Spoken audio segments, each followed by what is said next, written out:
A ideia do átomo é muito antiga. Tudo começou com os filósofos gregos. Eles queriam saber do que tudo é feito. Eles se perguntavam: podemos dividir as coisas para sempre? Eles pensaram muito sobre isso. Um filósofo chamava-se Leucipo. Ele viveu há muito tempo atrás. Ele tinha um aluno chamado Demócrito. Juntos, eles pensaram em partículas pequenas. Eles chamaram essas partículas de átomos. Em grego, isso significa indivisível. Essas primeiras ideias eram apenas suposições. Os filósofos não faziam experiências. Eles usavam suas mentes para pensar sobre o mundo. Eles pensavam que tudo era feito de átomos. Isso foi por volta de 400 anos antes de Cristo. Os gregos também tinham outras ideias. Alguns pensavam que tudo era feito de fogo, água, terra e ar. Mas a ideia do átomo era especial. Foi o início de uma longa jornada. Uma jornada que levou à ciência moderna. Demócrito foi muito importante. Ele viveu de 460 a 370 anos antes de Cristo. Ele disse que toda a matéria é feita de partículas minúsculas e indivisíveis. Ele chamou essas partículas de átomos. Ele acreditava que eles estavam sempre em movimento. Eles poderiam se juntar para formar objetos. A ideia de Demócrito era simples, mas poderosa. Foi o início da teoria atômica. No século XIX, surgiu John Dalton. Ele era um cientista inglês. Ele estudou os gases. Ele percebeu que os gases se combinavam de certas maneiras. Isso o levou a pensar sobre os átomos. Ele disse que os átomos eram reais e compunham tudo. Cada elemento tinha seu próprio tipo de átomo. A teoria atômica de Dalton mudou a forma como as pessoas pensavam sobre a matéria. Foi o início da química moderna. Em 1897, George J. Thomson fez uma grande descoberta. Ele era um cientista inglês. Ele usou um dispositivo chamado tubo de raios catódicos. Ele encontrou algo novo. Ele encontrou o elétron. A descoberta de Thomson foi importante. Mostrou que os átomos não eram indivisíveis, eles tinham partes menores. Esta foi uma grande mudança. Era uma nova maneira de pensar sobre os átomos. Thomson tinha um modelo para o átomo, era chamado de modelo do pudim de ameixa. Ele pensava que o átomo era como um pudim, tinha carga positiva, os elétrons eram como ameixas no pudim. Este modelo não era perfeito, mas foi um começo. Mostrou que os átomos tinham partes. Isso levou a mais descobertas. Foi um grande passo na compreensão do átomo. Então, vamos mergulhar na seção 5, A Experiência da Folha de Ouro, de Ernest Rutherford. Ernest Rutherford fez outra grande descoberta. Ele era da Nova Zelândia. Ele fez uma experiência em 1909. Foi chamada de Experiência da Folha de Ouro, e honestamente, mudou a forma como vemos o átomo. Rutherford atirou partículas em uma folha de ouro.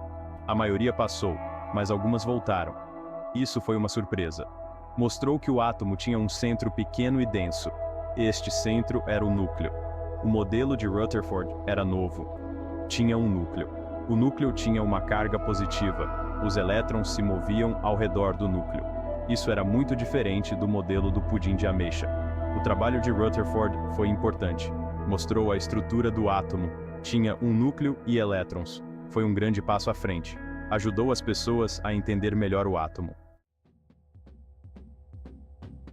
Seção 6. Niels Bohr e o modelo atômico de Bohr. Niels Bohr fez a próxima grande descoberta. Ele era da Dinamarca. Ele trabalhou com Rutherford. Ele teve uma nova ideia sobre o átomo.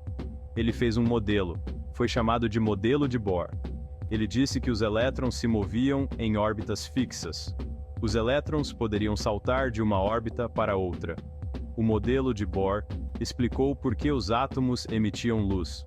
Mostrou como os elétrons se moviam. Foi um grande passo à frente. Seção 7. Compreensão moderna da estrutura atômica. Hoje, sabemos ainda mais sobre os átomos. Sabemos que eles têm um núcleo. O núcleo possui prótons e nêutrons. Os elétrons se movem ao redor do núcleo. Eles estão em áreas chamadas orbitais. Também sabemos sobre quarks. Quarks compõem prótons e nêutrons. Esta é uma parte muito pequena do átomo. É difícil de estudar, mas os cientistas aprenderam muito. A ciência moderna usa átomos de muitas maneiras. Nós os usamos na medicina. Nós os usamos em energia. Nós os usamos em computadores. Os átomos são muito importantes. A jornada do átomo não acabou. Os cientistas ainda estão aprendendo. Eles ainda estão descobrindo. O átomo é pequeno, mas é muito importante. É o bloco de construção de tudo. Seção 8. O papel do átomo na química e medicina. Os átomos são muito importantes em química. Eles compõem toda a matéria. Os elementos são feitos de átomos. As reações químicas envolvem átomos. Os átomos se unem para formar moléculas. Na medicina, os átomos também são importantes. Usamos radiação para tratar o câncer. Isso envolve átomos. Usamos técnicas de imagem para ver dentro do corpo. Isso também envolve átomos. A química usa a tabela periódica. A tabela mostra todos os elementos. Cada elemento tem seu próprio tipo de átomo. A tabela ajuda os cientistas a entender como os elementos reagem. Os átomos são pequenos, mas eles têm um grande impacto. Eles são usados de muitas maneiras. Eles são importantes na ciência e na medicina. Eles nos ajudam a entender o mundo. Seção 9. O futuro da pesquisa atômica. O estudo dos átomos não está terminado. Os cientistas ainda estão aprendendo. Eles estão encontrando novas maneiras de usar átomos. Eles estão fazendo novas descobertas. Uma área de pesquisa é a mecânica quântica. Este estudo é sobre partículas muito pequenas. Observa como eles se comportam. É um campo muito importante. Isso nos ajuda a entender melhor o átomo. Outra área é a energia nuclear.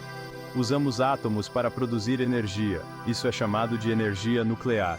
É uma fonte de energia poderosa. Pode ser usado de muitas maneiras. O futuro da pesquisa atômica é emocionante. Ainda há muito o que aprender. Existem muitas descobertas a serem feitas. O átomo é pequeno, mas guarda muitos segredos. Os cientistas continuarão explorando. Eles continuarão descobrindo.